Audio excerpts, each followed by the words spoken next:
કોડીનાર તાલુકા પંચાયતમાં પરિણામ બાદ રાજકીય ગરમાવો આવ્યો છે।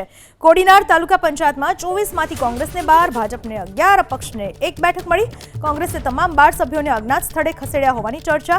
તોડજોડની રાજનીતિથી બચવા માટે 12 સભ્યોને અજ્ઞાત સ્થળે ખસેડ્યાની ચર્ચા। કોડીનાર તાલુકા પંચાયતમાં સત્તા માટે ભાજપને 2 સભ્યોની જરૂર છે। ટાઈ જેવું પરિણામ જોવા મળ્યું છે કોડીનાર તાલુકા પંચાયતમાં, જ્યાં ભાજપને 11 બેઠકો મળી છે।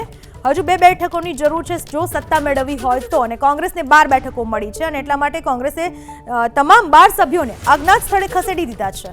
કોડીનાર તાલુકા પંચાયતમાં 24માંથી કોંગ્રેસને 12, ભાજપને 11, અપક્ષને 1 બેઠક મળી। કોંગ્રેસે તમામ 12 સભ્યોને અજ્ઞાત સ્થળે ખસેડ્યા હોવાની ચર્ચા। તોડજોડની રાજનીતિથી બચવા માટે 12 સભ્યોને અજ્ઞાત સ્થળે ખસેડ્યાની ચર્ચા। કોડીનાર તાલુકા પંચાયતમાં સત્તા માટે ભાજપને 2 સભ્યોની જરૂર છે। ટાઈ જેવું પરિણામ જોવા મળ્યું છે કોડીનાર તાલુકા પંચાયતમાં, જ્યાં ભાજપને 11 બેઠકો મળી છે। હજુ 2 બેઠકોની જરૂર છે જો સત્તા મેળવવી હોય તો, અને કોંગ્રેસને 12 બેઠકો મળી છે અને એટલા માટે કોંગ્રેસે તમામ 12 સભ્યોને અજ્ઞાત સ્થળે ખસેડી દીધા છે।